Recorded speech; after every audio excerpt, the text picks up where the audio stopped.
Great. Thank you so much. And guys, I know that this is the last presentation after a couple of long days.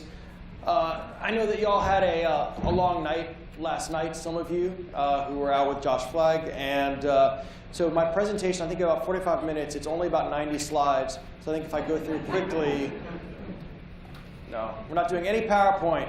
We're going to have fun. This is just in case I forget what I'm supposed to say. A couple of things here. So what I want to talk about is the story of, it's the last presentation of the day. Am I allowed to curse? Like one? Right. This is the story of Shit to Shinola. Okay? This is the story of how a state and a region that when I came back about 9 years ago now, it was so analog and so stuck in the past. And when we hosted SIGGRAPH, and I forget exactly what year that was, Josh, they had this postcard that came out.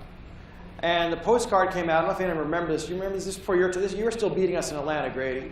And it was, and I don't need the mic because I have a lavalier. Cool. I'm like, this mic is really sensitive. No matter where I go, it follows me. It's on your tag. So they had this postcard, and it said, you all know what SIGGRAPH is, right? The digital. It's a what does it stand for? Special Interest Group Graphics. So it's a VFX conference. It's a VFX conference, right? So the postcard said SIGGRAPH Ultra Digital, and then it was bisected across the middle, and it said New Orleans Ultra Analog. All right, and that was like what our brand was. Like this was like the most like backwards-facing, quaint, place in the world. Like people, outside of like stores would like figure out what they owed by like scratching in the sand and like rolling stones. All right, I mean it was like the abacus hadn't even arrived yet.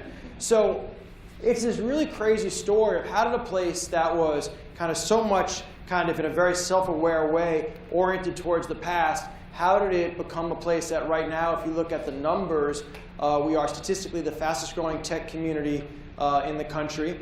And for those people that are going to say, well, that's just a theory of small numbers. If you have one job and add a second, it's 100% growth. Well, you snobs, we're actually second, right? Because I knew they were thinking it. They were like very polite, like, but we're second only to Texas in adding absolute jobs, right? And so this story goes back to a few things. So one is that I kind of cut my teeth in San Francisco during Web 1.0, during the days of like WebEx and I don't know what else. And I guess that was like Netscape was really big. One of my classmates at business school calls me, and he was going to come a year after me. He was a friend from like camp growing up. He goes, Michael, I got into business school. I'm trying to think I should come probably, but I just started this place called Yahoo. What do you think I should do? And true story. His name is Doug Hirsch. He lives in Jamaica now.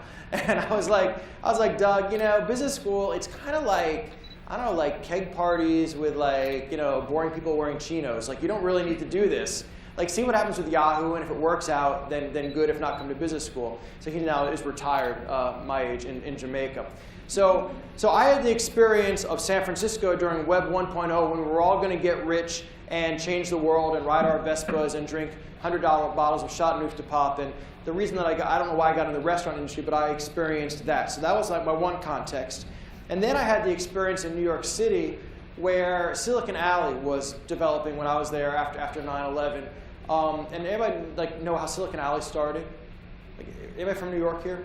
Around? Yeah. I mean, are you familiar with the story? It was fake. It was like 3 places and like a banner. It was like, now we're Silicon Alley. So I was like, wait a minute, if they can fake it, so can I. So when I came down here to New Orleans, and I was interviewed actually after working at the state, before I started here, they said, what's your vision for Louisiana and for this region? I said, I think we can become the next great tech center in the country. And the person said, well, why is it? I said, well, looking around, there's a lot of culture here. It's kind of got that San Francisco vibe going on, but it's less expensive. And hell, we got to diversify because this place has been a two-trick pony forever, and that's what killed us in the 80s. If you actually look and go back to the history of Louisiana and growth, you can go back to the 60s, and Louisiana was doing great, New Orleans was doing great, Houston was doing great. Then the oil bust hit in the 80s. Was anybody around here or in the oil bust in the 80s? Like it was so oil got a cold and we got pneumonia. in Louisiana. We never recovered because our economy was 35%, 36% dependent on energy, right? And so it just slaughtered us. Whereas Houston kind of diversified. They dredged the canal, they built the hospital, and they came out of this. So we knew that we had to diversify the economy. And so I said, we've got this culture thing, we're inexpensive, we got to diversify. And so I went on record in City Business and I said, I think that New Orleans can be the next great tech market. And I was soundly criticized for that. I remember one very high-ranking economic development official was interviewed for the article, and when I had said that, just like Silicon Alley, we could be Silicon, whatever, Bayou. And by the way, it really annoys me when people say silicone, because it's not. But they always, there's Silicon Bayou. That's a totally different thing. That's a club down in Houma. All right? Sorry. Thank you, Josh. Yes, sir. You are right. And I said, I think we can do this. And the comment was, the only thing that New Orleans and New York have in common is the word new, which I thought was not that funny and kind of snide and certainly not that supportive. So at that moment, I kind of made it my personal vendetta for us to become a great tech community. So the first thing that happened around this time was writing the digital media tax credit. And in economic development, people tend to think that economic development is about two things: Chardonnay and cheese cubes, right? And that's kind of like the old economic development where you'd have a lot of events and you'd go to cocktail parties and you slap people on the back and you drink bad buttery Chardonnay and you eat cheese cubes and then you give them a lot of money and they show up. And that was kind of the old model. And I think what we realized, and I actually got this model from Secretary Morey, who really was at BRAC at the time, was the idea that, you remember like the ad about the Honda, the car that sells itself? You want an economy or a market that sells itself. You want to create something that is so intrinsically good that the growth happens organically.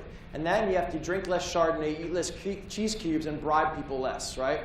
So one of the ways that we thought we could do that was by writing this incentive. And there's a company in town named TurboSquid, which is kind of like the Getty Images of 3D modeling for computers. I keep wanting to say Getty Lee because I'm a Rush fan, but it's the Getty Images. You know Rush? Are there any Canadians here? Yeah. All right. Now, Josh said that I should make Justin Bieber jokes, but instead, let's just talk about like the Tragically Hip and Rush. So, it's power, right? Okay. So we wrote this incentive, and that was kind of what gave us the catalyst for this industry. And when it was first written, it wasn't as good as it is today. But now through successive improvements, have y'all talked about the software incentive at all? Have you pitched it yet? Oh, wow, okay, good. Not even you, Jeff? All right, so a necessary but not sufficient reason why we have the fastest growing tech community in Louisiana today is a software incentive, which now will give you back up to 35% of your qualified labor costs, up to 25% of your overhead, your rent, your hardware. It never sunsets. There's no minimum. There's no cap. And it's arguably the best in North America. I think the one in Canada, Josh, is a little bit higher but more narrowly defined. Is that fair? Okay, so we have this incentive. And that's what actually got people to start thinking about us, because the reality is that pre-Katrina, pre-Governor Jindal, okay, Louisiana and Mississippi were kind of like the Remus and Romulus of economic dysfunction. You know, like we were always really proud that we were better than Mississippi. Right? Anybody here from Mississippi? Okay, no? Okay, good. I should ask that first, right? I'm usually making St. Louis jokes, but like I'm not doing that anymore. And so we had this idea that now we could actually be better than Mississippi and actually compete with Texas. So we had this incentive. That was the first thing, and it got people's attention. But then there was more that we had to do.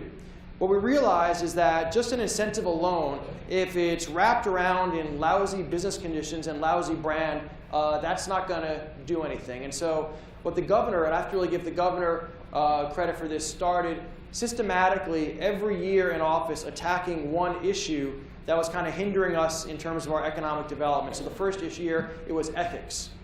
Then it was unorthodox taxes. And it was this very kind of geeky, McKinsey way, reverse engineering approach of saying, what are the reasons that people in polls, right, are saying that we're lousy? And it was attacked in this kind of totally systematic way. And it's really interesting. Over time, over quick time, things began to change. So last week, a ranking came out from Site Selection magazine, which in our world of economic development is like the equivalent of like dog fancy for people that like breed, you know, snickerdoodles, whatever those dogs are called. The snickerdoodle is the candy. Right. Labradoodles, right. Less tasty candy, much nicer dogs. And in Site Selection last week, Louisiana was ranked #2 in the country as a place to do business. Okay? We had never broken the top 10 in history. I was pleased to see that Texas was #3. Okay? Texas is basically who we benchmark ourselves against because, let's be honest, Texas has done a great job creating both the reality and the perception of being a great place to do business for the past couple of decades. And so we're #2. One of my favorite rankings that has changed is CEO Magazine, which is a magazine that CEOs apparently read when they're on their G6s, you know, doing whatever they do, getting mani-pedis or whatever. Right? I don't know, but it's called CEO Magazine. They do this survey every year about what's the best place to do business in America. And historically, we had come out almost dead last. I think 7 years ago, we were 47th. What places came out worse than Louisiana as a place to do business? Not Mississippi. Alaska? No, I don't mean. Is Alaska? I think it was only the continental states they serve. So California, right? Because CEOs hate California, right? Because California hates CEOs. I worked there. I know. What else? New York. In Massachusetts, I would have thought, but it was New York, Illinois, and California, right? And we were right above that at number 47. And then last year, we came in at number 9. So Louisiana went from the worst quintile to the best quintile in, I think it was in 7 years. And that's an extraordinary validation of this kind of very pedantic approach to eliminating the negatives one by one. So we had that. All right, so we got the baseline incentive. Now we've kind of eliminated the negatives and we've wrapped it in better business conditions. Then the challenge after that, and it still remains a challenge for being honest today, but it's a possible advantage to you guys, is the brand. Okay? So my wife is Danish. When you go to the little fishing village that our family is from, this place is so small that it doesn't have a train station. To get the train, you have to go to the next village or city over, the name of which is Middelfart, which my kids think is, to this day, very funny. Even though they speak Danish and know it means the middle of the journey, but they think it means the middle of the fart. And they think that's hilarious. So anyway, but you go there and you ask them to name 5 cities in America. They're going to name New York, Chicago, LA or San Francisco, New Orleans. New Orleans always gets named. And if they've been here, you'll say, have you been to New Orleans? Oh yeah, I love New Orleans, Louis Armstrong, jazz, the music, Mardi Gras. Have you ever been to Louisiana? No. To where? I mean, they say it with a Danish accent, but second, they're usually smoking. But because that's what they do. Because it's not bad in the north of Denmark, so not a smoke. But the point is that we have this brand which is beloved around the world, right? Now, that might sound like a good thing, but it's kind of a good thing and a bad thing, right? Because, what did y'all do last night? It probably involved what? Actually, don't say it, Josh. I know what you did last night. I can smell it on you, right? But having a reputation for being one of the most culturally rich places in the country and a place that celebrates music and food and art and Mardi Gras makes it a very attractive place to go and visit or to spend a long weekend or to go and have a bachelor party. But when you talk about people about investing in their company or their family, the conversation changes a little bit, right? And so one of the real challenges that we've had as a state and as a region here in New Orleans is taking this idea of New Orleans as kind of, and I'm just using New Orleans as a proxy for all the state, as the place that you want to date but not marry. Right? A lot of fun for a long weekend, maybe for a conference, but would I actually think about setting up my business unit there or setting up my family there? Now the reality is that I've got 2 little kids. I've been able to live in some of the great cities in the world, to be honest. Toronto, Melbourne, Australia, London, Vienna, Austria. And the life that we have here in terms of the quality of life and in terms of the experience that my children and my wife, all of us have, is far above anything I've ever experienced. But we had to start expressing that. And so I was up visiting with George Fertitta, who runs NYC & Company. He's in charge of selling the brand of New York City. And he's kind of one of these advertising guys that like wears a pocket square to bed, kind of thing, and always has like the most interesting glasses on. And I said, George, I got this problem. I've got this great product. According to KPMG, the New Orleans region is the least expensive place to operate in the entire country between 1 and 2 million people. But we got to get the message out there because right now they think of us as being 4 blocks of Bourbon Street. They don't realize that we have some of the best schools in the country around. They don't realize that on the North Shore you can have gorgeous homes on golf courses. They don't realize that in 20 minutes you can get down to the swamp and be in the most pristine nature. We actually have kind of sold ourselves in a very strong but very narrow way for too long. So George, what do I do? And George, in his smarmy and unhelpful way, said, well, Michael, it's really easy. All you do is you get $300 million, and you just spend $100 million for 3 years buying media, and then you'll convince everybody. I mean, look, we convince people that Virginia's for lovers. We don't even know what that means. How the hell did that meeting go down? How did that go down? You're sitting like in the governor's office, like, we need a new ad campaign for Virginia. And somebody raised their hand and goes, Virginia's for lovers. Perfect. Like, who does that? It's just weird, right? Isn't it crazy? So anyway, so he wasn't helpful. So what we've had to do over the past few years, really the past 5 to 7 years, really tracking the Jindal administration, to be honest, is that we've just had to drive the earned media. We just wear out the Wall Street Journal, the New York Times, all the Site Selection magazines, Site Selection, Business Facilities, Southern Business and Development, the radio, Bloomberg Radio has been very good to us. Forbes has been a godsend, right? Forbes has been, some of the Forbes articles are like they were written by the girlfriend of one of my friends. But still outstanding articles. And what's begun to happen is, I think, in this very, very retail way, we've been able to start to tell our story. And as you see from the CEO magazine, it's begun to get out there, right? And then there's been a third thing that I'm going to call ecosystem development. Ecosystem development is part of what we call product development. And it's around looking around and saying, what are the holes? What isn't there in the ecosystem that's going to make it sustainable and grow?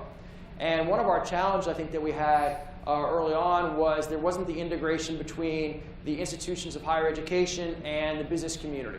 And we knew that the number one thing people were going to say when they came here was, love your incentive, love your quality of life, love your business conditions, but are there going to be enough workers for us to hire? Right? Is that fair, guys? That's the number one, right? It's all good, but your labor market looks thin to us compared to a Bay Area, which is expensive and full of annoying people who pound the hood of my car when they're on their bikes, but there's a lot of them. You guys ever have that in San Francisco? That was when I had to leave. I was like, that's the last time a homeless person asked me for a 20, and like a biker with a beard pounds on the hood of my GTI. I'm like, I'm out of here. This hipster's gone to heaven, right? So, all right. So we're having fun, right? So the idea that's been promulgated, and Jeff, this is really the past couple of years, past 2 to 3 years, and I think you already presented on this, right? But we're now, every time a project comes, whether it's GE coming here, or it's IBM, or it's CGI, who else have we done this with now? CSC. Proficient, right? You're getting, and Chiaro, I guess, you're getting a hunk of money, but that money has to be used for developing curricula at the local institution, public institution of higher learning. And so then what happens is that that company gets the people it needs, and then ones that it doesn't like go into the market, and then the capacity of the school gets built up.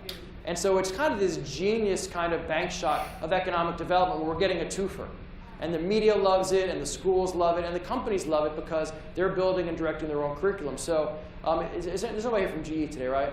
Mike had to go up to Connecticut, right? Okay. So if you talk to the folks over at GE, and I say, what's your experience been? And they say, well, so far in hiring, we're about 60% hiring local, and a lot of those are coming out of the apprenticeship program we've set up at UNO, and about 40% are coming in from out of state. And to me, that's the perfect ratio for us here in Louisiana, because we want to obviously provide jobs and increase the capacity of our local population, but at the same time, this is a state that ever since the oil bust of the 80s, that if you had talent here and you grew up here, it was like poltergeist, right? When you graduated high school or college, it was like, get out. and you had to leave and go to Houston or New York or San Francisco, right? Now people are coming in, and actually, this is an incredible stat. We are #1 in the country in this region for attracting people under the age of 25 with college degrees in migration, tied with San Antonio. So suddenly Louisiana, in particular the south of Louisiana, has become kind of the hot place. Lafayette, Baton Rouge, New Orleans. It's an extraordinary reversal. People are voting with their feet. And so that, I think, was a critical component of what's happened. So now, when people say, well, what's the business case and how do you sell Louisiana? I give them like the very short answer and then like the pretty short answer. So the very short answer is low cost, high culture. There is no place demonstrably in America today where you can come and get lower costs when you combine your labor costs, your lease costs, your tax costs, your incentives, put it together. KPMG says so. I love that. We had some guys in from Deloitte. We put out the KPMG study. They were like, well, yeah, that's KPMG. I'm like, is this like accountancy, like, like wars? Like, anyway, we're not an expensive market right now. So you combine those low costs with a cultural environment which is the most warm, rewarding, stimulating, exciting. The only bad experience I've had with the culture yet was Jazz Fest this weekend on Saturday, where it was like overstuffed. And I thought I was going to die in a stampede of like baby boomers. I mean, it was really terrible. It was like Cocoon meets Woodstock 99. I mean, it was like, it was awful. No? Yes? Yes. Thank you. But it's an incredible low-cost, high-culture environment. Then the way that we lay it out, actually a little bit more explicitly, is that we say it's the 4 C's plus educational integration. All right? The 4 C's plus educational integration. So the first C is costs, low cost. I think that right now, if you do a pari passu, we are, compared to a New York or San Francisco, 30 or 40% less expensive. We're going to be basically on par in terms of office costs with a Dallas, but we're going to be less expensive in terms of labor. Then you put in the 35% incentive, and we look better. So our cost is our first C. All right, the second C is cash, and by that I'm actually specifically referring to the software incentive and the other incentive programs, which are always tops in the country. I'm not supposed to say cash in front of LED, but you guys are like only LED-ish. Right? You're homeboys, right? So costs, cash. The third C is culture, right, which we talked about. And the fourth C is leadership, because I couldn't think of a C word for leadership. So you'll never forget it, right? So one of the reasons why this has worked is that you had a governor who was in his late 30s, early 40s. You had an economic development secretary, same generation. Folks like me, folks like Greg Grady, folks like, can I say everybody over the whole team from LED who are in their 30s and 40s, right? Thanks, Jeff. But basically, there was a leadership orientation towards the possibility of building software and building digital. And I think because we could imagine it, because we had experienced it in other markets like New York and San Francisco, it was really easy to think about how we translate it down here. And I think without that vision, we would have just focused on the traditional industries of trade and energy and advanced manufacturing, which are very important, but wouldn't diversify us. So we had the costs, we had the cash, we had the culture, we had the leadership. And then you had the educational integration, which I think has been the missing kind of puzzle piece over the last few years. And you put all that together, and you now have a market that, if you look at the numbers, like I said, fastest growing tech community in the country. Forbes had a piece that came out a couple of years ago, not written by the girlfriend of my friend, that said that it was the top places in America gaining technology jobs. Number 1 was Silicon Valley, which is like stupid to have in that survey. Number 2, right? It's like, duh. It's like great baseball teams, the Yankees, thank you, right? Number 2 was San Francisco, which is the same as Silicon Valley, right? It's just like depending on what day part you're in. And then number 3 was the New Orleans region, right? And to me, that was just a stunning result to see. But that's happening. And then what's so interesting is that if you look around the state, it's not just New Orleans. Baton Rouge has been crushing it. It's Lafayette, obviously. It's Shreveport. It's Monroe. And the fact that software and digital has taken across the entire state is not something I would have predicted.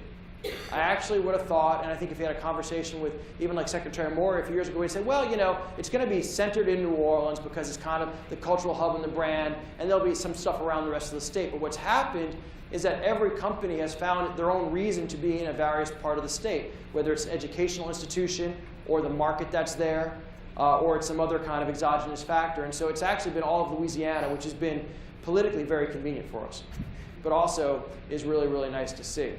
So the point that we're at today is that I think we have really two challenges. One is this challenge of critical mass. We're still going to look different than a market like a Bay Area or New York or an Austin because we just don't have the critical mass of all the companies yet and a labor market that's as thick. Now the flip side of that is that you can come here and you can much more easily own the market and own the labor market, and your brand can stand out. So that's just kind of a question of where you want to be in that. And then we also just have this issue or this question of how do we tell the story of the new Louisiana? How do we tell the story of a state that to me is almost like a private equity play? So stick with me on this one, right? This is a good one. We've heard this one before, right? Yeah, it's not a bad one. That's a polite smile.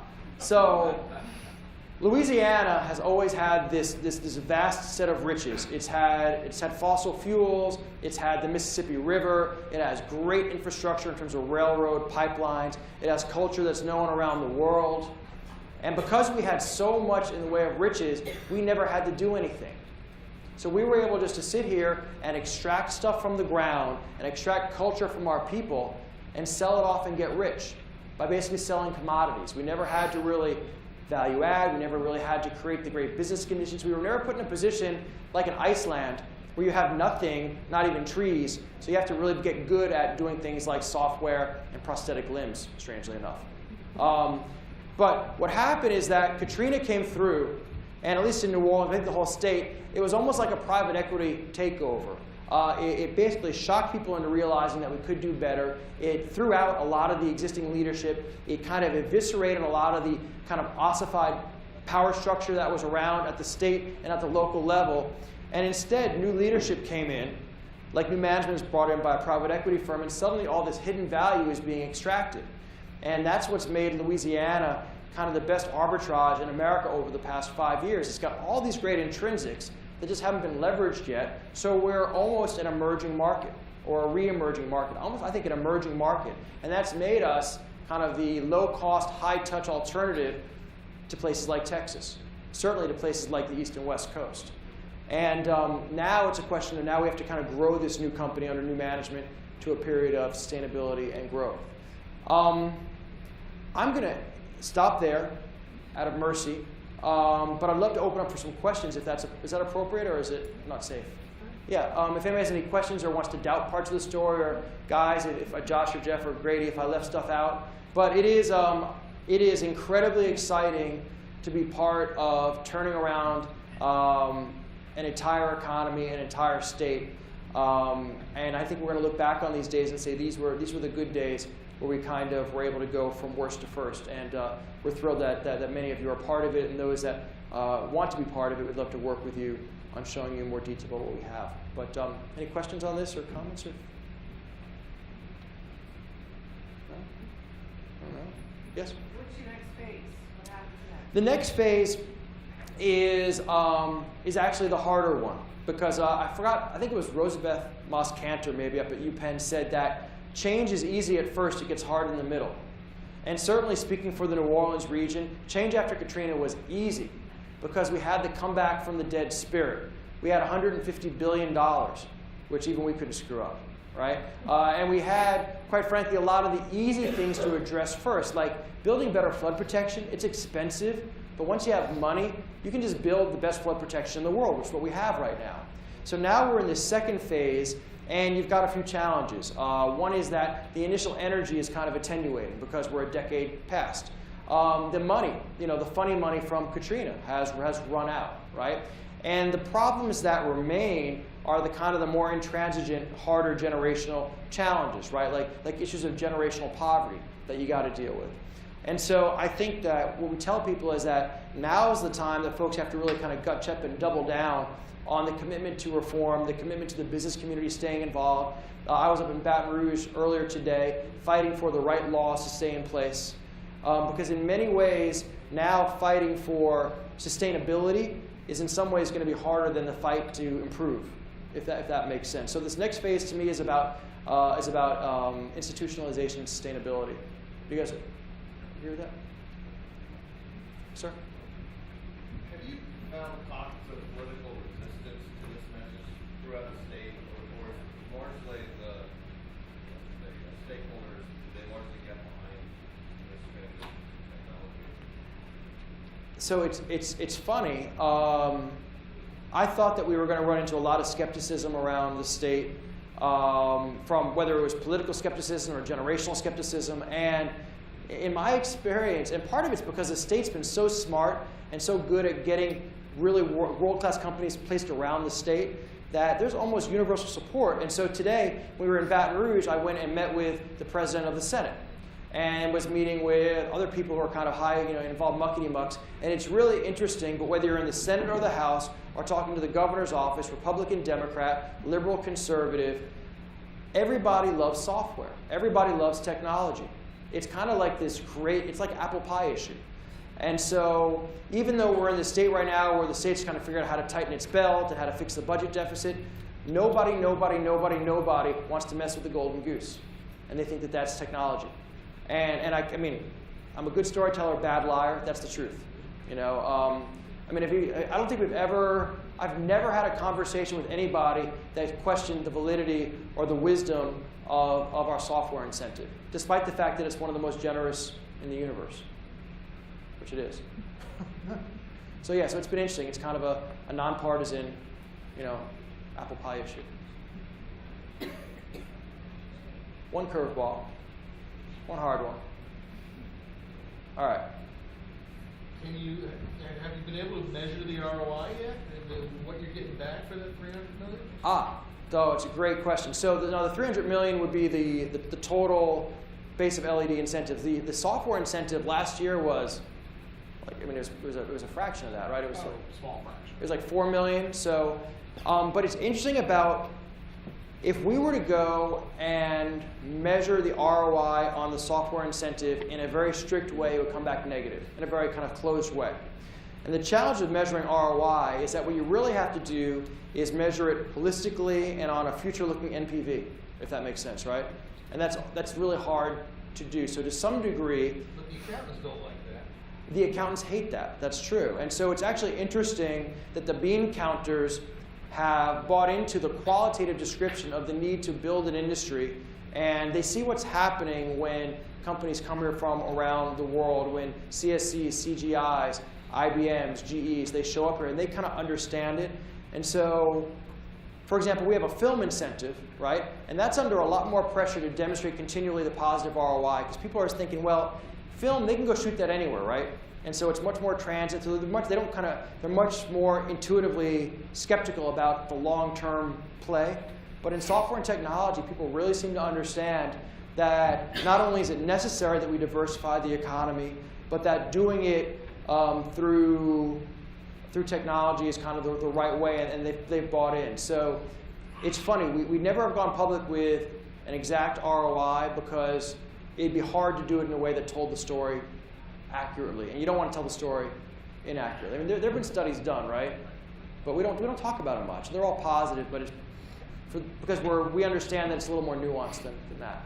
Okay, that was almost a hard question. So I'll let y'all get to the drinking. Everybody, thank you so much for being here. Hope you had a great conference. It's an honor and a pleasure to come here and to be here. I'm on at 10 o'clock for the adult show, and the buffet is open. Have a great cruise.